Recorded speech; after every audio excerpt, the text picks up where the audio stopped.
Então veja, vão acompanhando esse itinerário de transformação, né?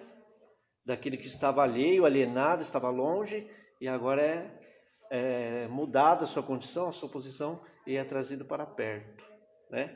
Então em Efésios fala aqueles que estavam longe, né? Aqueles que estavam longe de Deus. É uma distância espiritual, né? Essa barreira não tinha como ser quebrada, a não ser e tão somente por nosso Senhor Jesus Cristo. A questão da paz, vamos lá. Tópico 2, pela paz Cristo fez um novo homem. Subtópico, o conceito bíblico de paz. Subtópico 2, Cristo é o motivo da nossa paz. Subtópico 3, a nova humanidade formada pela paz. Tópico 1, conceito bíblico de paz. Então, bem interessante a questão do conceito bíblico. Os gentios ou os gregos, eles tinham a ideia da paz no contexto da deusa da mitologia grega, Irene, né? A paz então era como a ausência de guerra, era assim que se entendia, né? Então eles invocavam a deusa Irene, era a deusa das horas, né? Quando ela então promovia a paz, destacando um tempo onde não havia guerra entre os homens, né? Então eles buscavam essa deusa para que apaziguasse os homens, né? Para que não houvesse guerra por um período. Era a deusa das horas, ela controlava este elemento, né? Então eles entendiam a ausência de guerra, o homem está em paz, né? A visão judaica é diferente, com uma palavra bem conhecida, né, de todos, que é o Shalom, né? Ela não tem essa característica de ausência de guerra, ela tem a característica de plenitude. Nada mais pode ser acrescentado, né? Então a expressão Shalom é a paz como plenitude. Nada pode ser acrescentado, né? Vamos ver aqui tecnicamente. Então diz Shalom, saudação cordial entre os hebreus. No entanto, seu significado é mais amplo. Plenitude, completude, uma paz completa. Não há nada mais a ser acrescentado na esfera material e espiritual do homem, né? Então, essa plenitude ela é promulgada em tempos de guerra também, né? Então, por isso diz uma plenitude. Então, veja, a paz dos gentios ela é escassa, porque quando os homens estiveram em paz, sem guerra, na verdade, né? Basta estudar um pouquinho, vamos ver que curtos períodos, né? Curtos períodos houve. Então essa paz provisória, né? Plenitude não. Por quê? Nós vamos ver aqui. Há uma paz com Deus, uma paz de Deus e a paz com os homens através do Shalom, a plenitude, né? Por que paz com Deus? Porque agora não estamos sob sua ira, né? Então há a paz com Deus. E o que é a paz de Deus, né? Ele promove a paz então aos homens através do nosso Senhor Jesus Cristo. Essa é a revelação especial dada a alguns, aqueles que creem, é condicional, né? Então veja a diferença. E aí sim é promovida a paz com os homens. Então tem o caráter tríplice, né? Deus conosco mesmo e com o próximo. Vamos ver algumas passagens a respeito disso? Então veja lá, paz com Deus. Romanos, capítulo 5, verso 12, diz assim: tendo sido, pois, justificados pela fé, temos paz com Deus por nosso Senhor Jesus Cristo, pela qual também temos entrada pela fé, e esta graça na qual estamos firmes, e nos gloriamos na esperança da glória de Deus. Amém. Então veja aqui no começo, diz, tendo sido, pois, justificados pela fé. Paz com Deus, por quê? Foi justificado. Alterou-se sua posição de condenado. A justiça de Cristo foi imputada aos homens, agora ele tem paz com Deus. Ele não é mais condenado, né? Então vejam, isso se refere à plenitude. Não está mais sob a ira de Deus. Vejam só a diferença da paz entre os gentios ou os gregos, que é a Irene, né? A deusa das horas. Outra passagem, 2 Coríntios, capítulo 5, 18 e 20. A paz com Deus que promove o ministério da reconciliação. Veja lá. E tudo isto provém de Deus, que nos reconciliou consigo mesmo por Jesus Cristo e nos deu o ministério da reconciliação. Isto é, Deus estava em Cristo reconciliando consigo o mundo, não lhe imputando os seus pecados, e pôs em nós a palavra da reconciliação, de sorte que somos embaixadores da parte de Cristo, como se Deus por nós rogasse. Rogamo-vos, pois, da parte de Cristo, que vos reconcilieis com Deus. Vejam só aqui, a paz com Deus, promovendo o ministério da reconciliação. Então Deus estava em Cristo promovendo essa reconciliação. Esta é a paz com Deus, né? Então isso se diz de plenitude. Você está em paz com Deus, né? E agora todas as consequências advindas disso, desta paz, tá? Esse texto é importantíssimo porque esse ministério da reconciliação, ele promove agora que os homens se reconciliem com os outros homens também, né? De que forma? Através do evangelho, né? Então você anuncia a paz com Deus para que o outro tenha a paz de Deus e possa ter paz com os outros homens, né? Esse é o caráter, tá? É importante isso. Vamos ver, a paz entre Deus e o homem. Efésios 2, 13 e 16, que é o nosso texto. Em Cristo Jesus, vós que antes estavais longe, já pelo sangue de Cristo chegaste perto, porque Ele é a nossa paz. Não, nosso Senhor Jesus Cristo, Ele é a nossa paz. Então, o que é a paz de Deus? É o Cristo, tá? Então temos paz com Deus, porque não estamos mais sob sua ira, e agora é promovida a paz de Deus, o próprio nosso Senhor Jesus Cristo. Isso é uma revelação especial, né?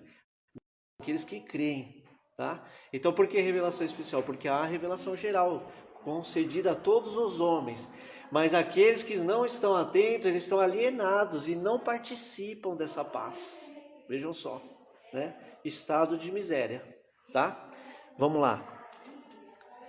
O subtópico 2, Cristo é o motivo da nossa paz. Então, passagens importantes aqui. Então, falamos paz com Deus, agora a paz de Deus através de Cristo. Colossenses 13, 15. Diz assim: a paz de Deus, para a qual também fostes chamados em um corpo, domine em vossos corações e sede agradecidos. A paz de Deus. A paz de Deus como infusão, né? Então Deus infunde essa paz no homem. Mas aquele Consolador, o Espírito Santo, que o Pai enviará em meu nome, esse vos ensinará todas as coisas e vos fará lembrar de tudo quanto vos tenho dito. Deixo-vos a paz. A minha paz vos dou. Não vou lá dou como o mundo a dá. Não se turbe o vosso coração, nem se atemorize. Por que não dou como o mundo a dá? Então, né? A paz é o próprio Cristo, não é a ausência de guerra, né? Períodos a deusa grega controlava as horas e os homens. Não, aqui é o próprio Cristo, é a paz. Então vos dou a paz. E ela é infundida por quê? Através do Espírito Santo, é o Consolador, né? Então veja, você deita no seu travesseiro à noite e sabe que há uma reconciliação entre a criatura e o Criador. Você não tem mais aquela culpabilidade, né? Por quê? Através da paz de Deus, que é nosso Senhor Jesus Cristo. Ele carregou toda a culpa. É esse o sentido.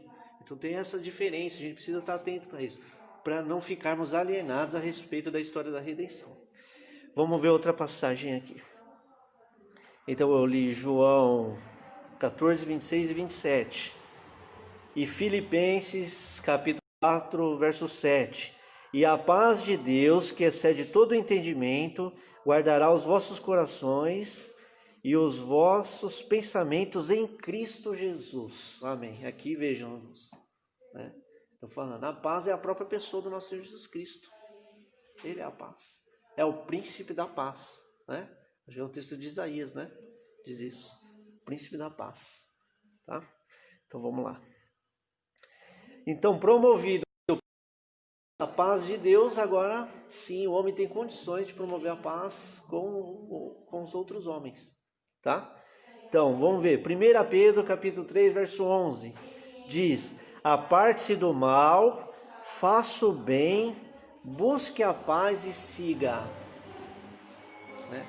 Então faça o bem, busque a Cristo e sigam. A expressão, a paz é a plenitude. A plenitude somente em nosso Senhor Jesus Cristo. Essa é a expressão. Né? Anunciavam o Messias que não foi reconhecido por eles mesmos. Tá? Mas tem essa característica aí. Né?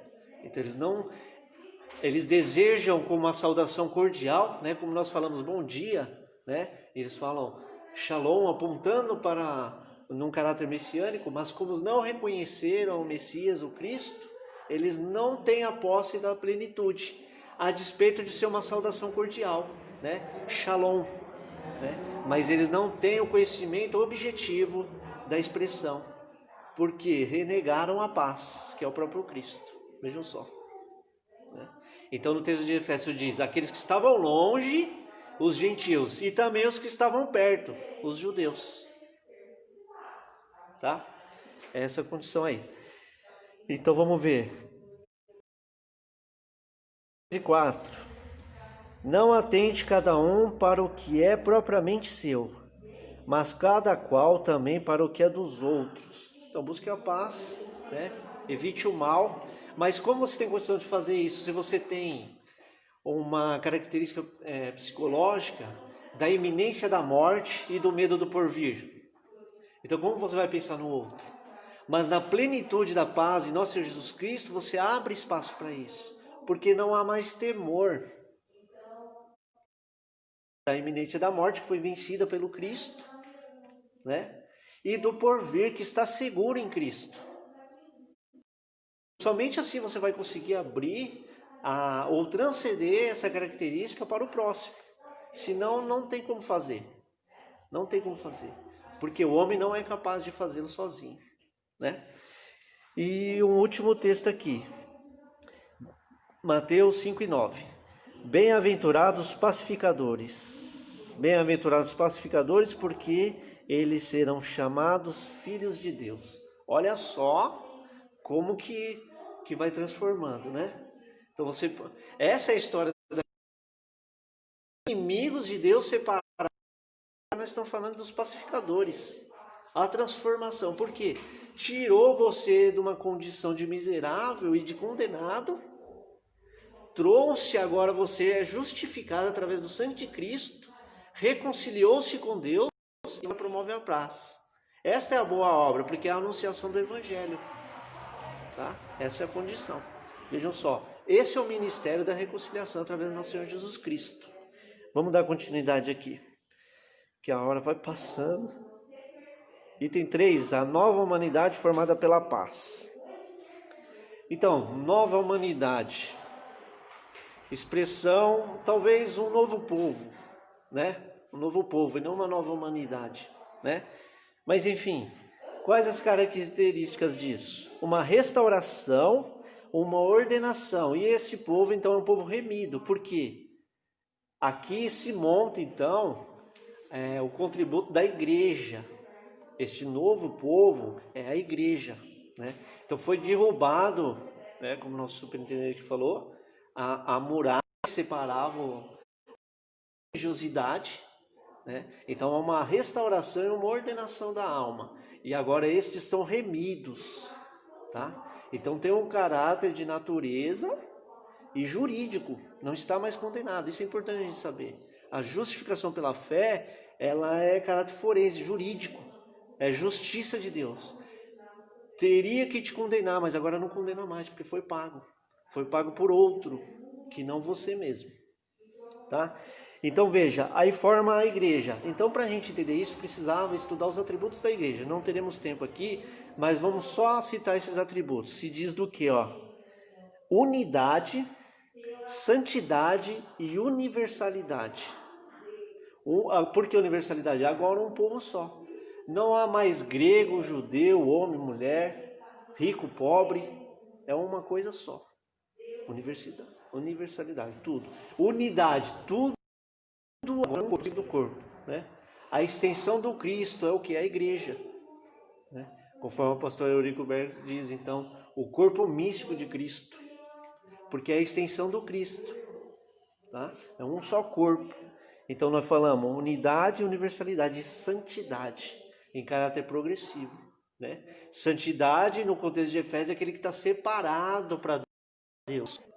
Então ele não tem tanta características cerimoniais para os judeus como aquela expressão de pureza. Aqui é num elemento de separado para Deus. Santidade, que está separado para Deus. E agora então você caminha segundo essa separação. Tá? Então essa é a condição. Os atributos da igreja, anotem aí quem quiser estudar, isso é importantíssimo. Unidade, santidade e universalidade.